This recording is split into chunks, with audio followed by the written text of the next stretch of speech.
All right, next show. So this is KOA. This was my other deal. This is a 12 unit deal.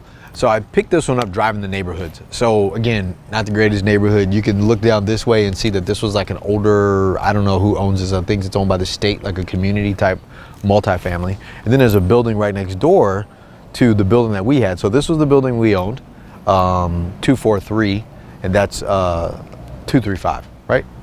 Yeah.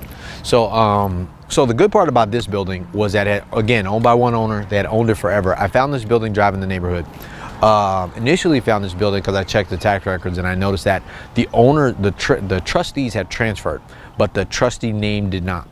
And it was the same trustee, had been that way for a really long time. So I came by, I happened to knock and talk to one of the tenants, and they were like, hey, the owner's here, went from there. So it actually worked out really good for me. And literally, I just shook their hands. I was like, hey, would you be interested in selling if I could make an offer that makes sense for you and I?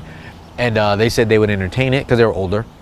They were ready to sell. They were like, hey, you know, we're the trustees. We've been handling this for our family.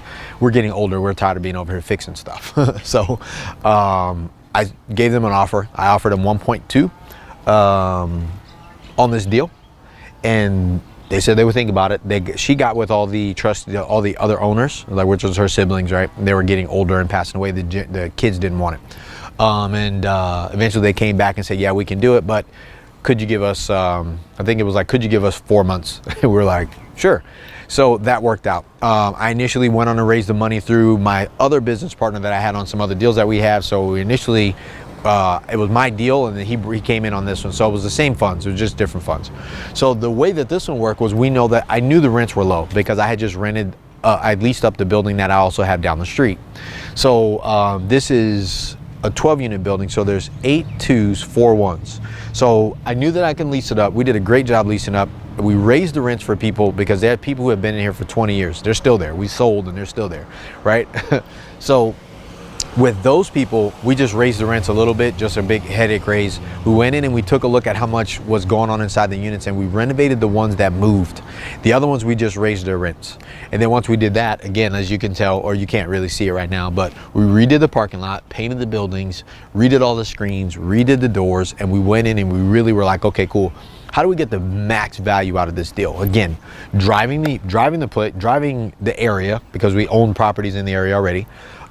Seeing who owned what, how long it had been held on title, and then we just basically knocked on the door. Again, it would have easily been, like we said, could it be a wholesale deal where you just assign your contract to the building to someone else? At 1.2, 12 units in, you know, Hawaii, that's a no-brainer. Anybody would have picked up that deal, even if I would have flipped it to somebody or did an assignment of contract and got an assignment fee for, let's say, another 100 grand for 1.25 is what we closed on.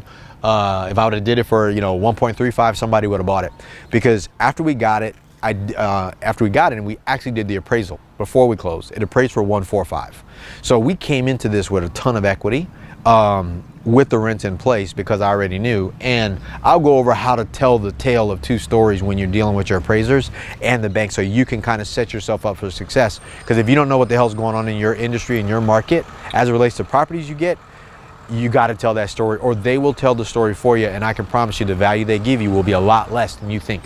So again, once we leased up the building, once we painted the building, redid the exterior, I use the same strategy in my assassin program that I teach to you guys as I do with my own stuff. Find them, make them look good on the outside, lease them up, raise the rents a little bit, show the new value, take it to the bank, and show them what you did immediately. Because what do we say we're looking to do? Locate deals quickly, right? Take these deals down quickly, and then create massive amounts of profit really fast. So again, when we exited this one, we sold this one. So we got in for 1.2, 1.25, we sold for 1.9. So again, last deal, we created $700,000 worth of value. This one, we created another $700,000 worth of value on the exit. How are we doing that? It wasn't cap rate plays. It wasn't just the market went up.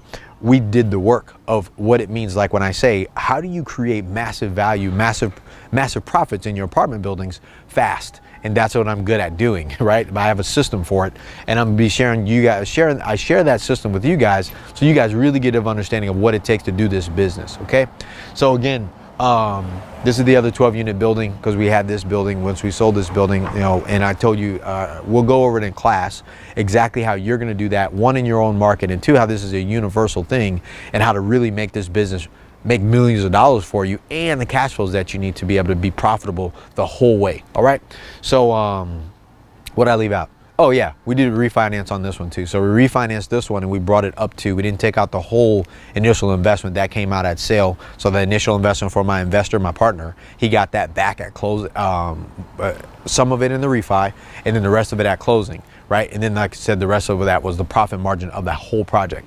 So yeah, you can do this. Again, like we said, it's just finding the right deal, getting it under contract, and then you decide where you want to play. Whether you want to do an assignment fee, flip it to somebody else who wants to buy it, or you stay in the project. First couple of years, stabilize it, take your initial investment out, flip that over into another building to buy, and then you turn around and resell it after the next cycle, which is anywhere between 2 to 3 years. Okay, that's how I play the game. And in order for you to actually be an assassin in this program, you have to spot deals quickly, take them down quickly, and get paid fast by building that value and pushing the level of profit that you're going to get by doing the things that I share with you in this program. All right, man. So again, 2 quick case studies. Mango, this is KOA, and we got one more for you, and that's coming up soon.